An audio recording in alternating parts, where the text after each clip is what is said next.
16 की उम्र में आपके शरीर में जो ऊर्जा थी वो 30 की उम्र में नहीं होगी।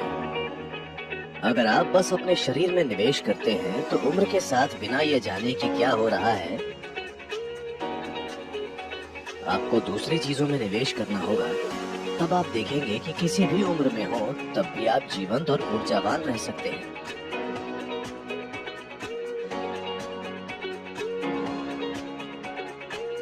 क्या आपको कभी अपने पड़ोस की लड़की से प्यार हुआ था?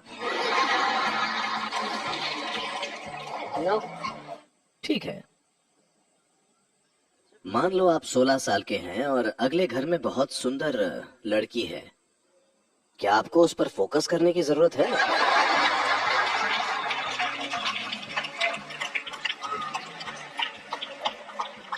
क्या आपको प्रतिबद्धता चाहिए? नहीं, आपको रुचि है। तो आप केंद्रित हैं, आप प्रतिबद्ध हैं, आप हर एक चीज हैं, आप पगला गए हैं।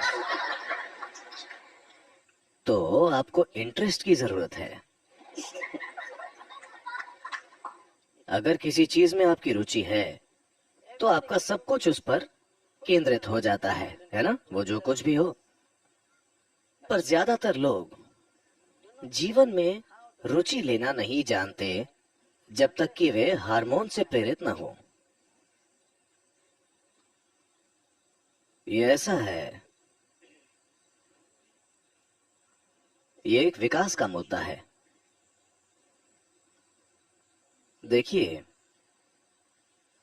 Every other creature is only interested in that which is either its survival हर दूसरा प्राणी बस या तो जीवित रहने में रुचि रखता है या प्रजनन में। बस इतना ही, किसी और चीज में इसकी रुचि नहीं है। एक पक्षी, जानवर, बंदर, उनकी रुचि किस में है? कुछ खाने को मिले या शायद संभोग।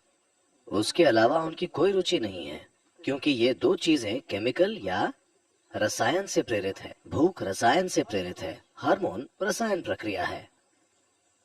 तो ये अस्तित्व का एक स्तर है।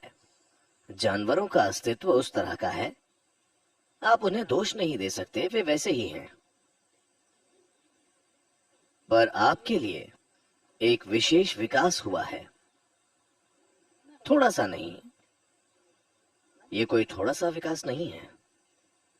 हालांकि आज वैज्ञानिक कह रहे हैं between you and a chimpanzee, the DNA difference is only 1.23%. But 1.23% of what? कि आपके और चिंपैंजी के बीच 1.23% डीएनए का ही अंतर है। पर किस चीज का 1.23%?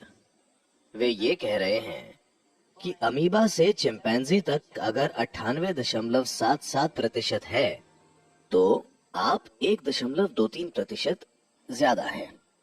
ये छोटी बात नहीं है। मुझे नहीं पता कि वे इस 1.23% की गणना कैसे करते हैं, पर जब आप कुछ लोगों को देखते हैं तो ये बिल्कुल वास्तविक लगता है।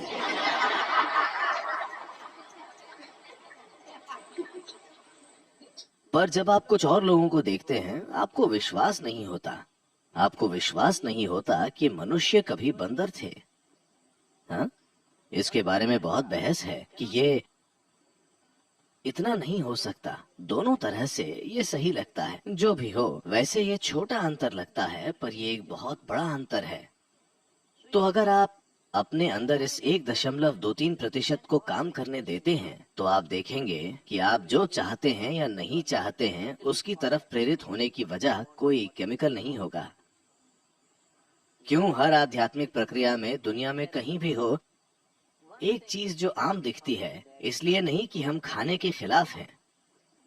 कभी कभार भोजन से दूरी सिर्फ इसीलिए कि हम नहीं चाहते कि केमिकल हमारे ऊपर शासन करें।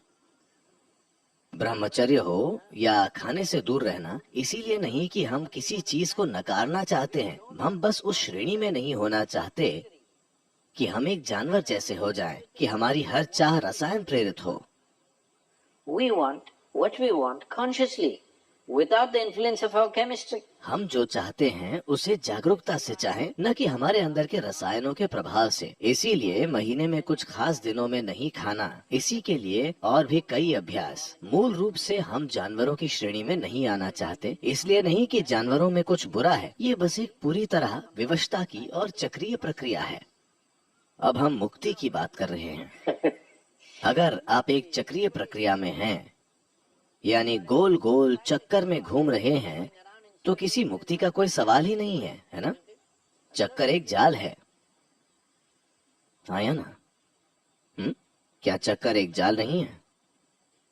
अगर हम इस चक्र को बहुत बड़ा बना दें तो ज्यादातर लोगों को पता भी नहीं चलेगा कि वे चक्कर में घूम रहे हैं। वे गोल गोल घूमते रहते हैं, ये सोचते हुए कि वे कहीं जा रहे हैं। चक्रों में घूमने का यही मतलब है, यानी आप कहीं नहीं जा रहे हैं। हमें पता है कि अगर हमारी इच्छाएं, हमारा फोकस और हमारे जीवन की दिशा रसायनों से प्रेरित है, या तो भूख से या हार्मोन से, तो हमें पता है हम कहीं नहीं जाएंगे। इतना हमने समझ लिया है। इसी वजह से हम देख रहे हैं कि कैसे हम किसी ऐसी चीज में रुचि, ध्यान और भागीदारी पैदा करें जो रासायनिक रूप से प्रेरित इच्छा नहीं है। अगर आप लोगों की भागीदारी इस तरफ लाना चाहते हैं या खुद ऐसा करना चाहते हैं, तो आपको अपने भीतर कुछ ऊर्जा की जरूरत होगी। अगर पर्याप्त ऊर्जा नहीं है तो आप इसे नहीं कर सकते, क्योंकि फोकस के लिए ऊर्जा चाहिए। अगर आप किसी चीज पर ध्यान केंद्रित करना चाहते हैं तो आपको एकाग्रता शिविर वाले दिमाग की जरूरत नहीं है, आपको ऊर्जा की जरूरत है। उम्र के साथ ऊर्जा थोड़ी कम हो जाती है।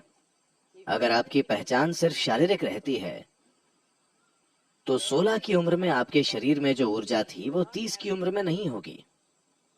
आपको अपनी बुद्धि, अपनी बुद्धिमत्ता, अपनी चेतना में निवेश करना होगा। सिर्फ तभी आप ऊर्जावान रह सकते हैं। अगर आप बस अपने शरीर में ही निवेश करें, उम्र के साथ, बिना ये जाने कि क्या हो रहा है, नहीं मैं ऐसा कर रहा हूं क्योंकि ये भी ऐसा ही हो जाएगा,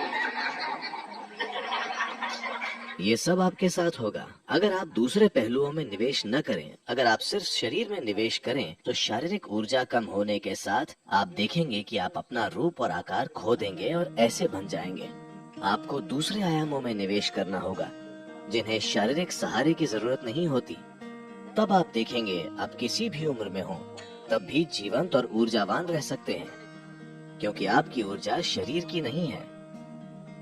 अगर आप किसी और चीज में निवेश करें तो आपकी जो भी उम्र हो आप ऊर्जावान रहेंगे। तो आपको योग में थोड़ी रुचि पैदा करनी चाहिए, तब आपको फोकस नहीं करना पड़ेगा, आप केंद्रित ही रहेंगे।